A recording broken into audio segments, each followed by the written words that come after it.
This is one of the most fascinating what-ifs in modern Celtic history, because the story of Dom Mackay at Celtic isn't just about one man, it's about a club at a crossroads, and a board that, some would argue, chose the past over the future.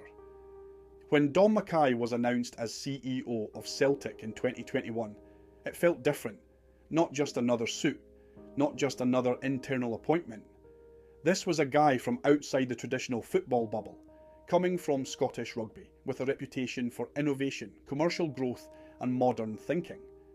And timing-wise, Celtic needed that. The club had just come off one of its most chaotic seasons in years. On the pitch, things had collapsed. Off the pitch, there were serious questions being asked about leadership, direction and accountability. For many fans, this felt like the reset button. And early signs suggested real change was coming. Dom wasn't steeped in the old Celtic boardroom culture. He wasn't part of the long-standing inner circle built under Peter Lawwell. He represented something new. A shift toward better communication with supporters. A more modern commercial strategy, improved transparency, and a club structure that resembled elite European sides, not just a well-run Scottish institution. There was talk, quiet but growing, that Celtic might finally evolve. Not just dominate domestically, but think bigger. But then it ended, abruptly. After just 72 days in the role, Dom was gone.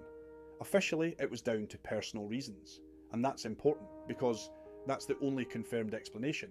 But in football, silence creates speculation. And the speed of that exit, it didn't sit right with a lot of people. Here's where the bigger question comes in. What if his vision didn't align with the power structure already in place? Because let's be honest, Celtic, as a club, has long been seen as stable, but also conservative, careful, calculated, and at times resistant to change. Think about it. For years the club operated under a model that prioritised financial security, controlled spending, incremental growth. And, to be fair, it worked domestically, but modern football doesn't stand still. Clubs across Europe are evolving. Data-driven recruitment, global commercial expansion, aggressive branding strategies, fan engagement at a completely different level. The game is moving fast.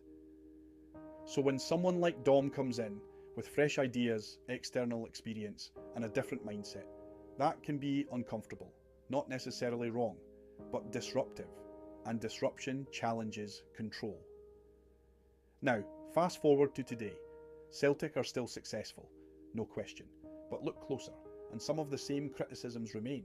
Lack of ambition in Europe, conservative decision making, a sense that the club does just enough rather than pushing limits, and this is where the what if starts to grow, because some fans believe he represented a fork in the road.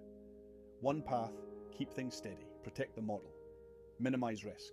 The other, evolve, modernise, take calculated risks to grow beyond the domestic ceiling. We'll never know exactly how far he would have taken it, but what we do know is this. His time ended before any of those changes could fully take shape.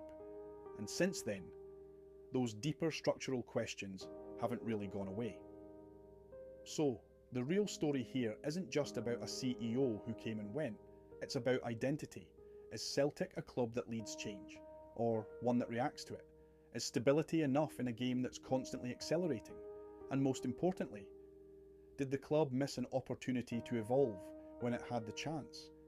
Because sometimes in football, standing still doesn't keep you safe. It just means everyone else eventually overtakes you.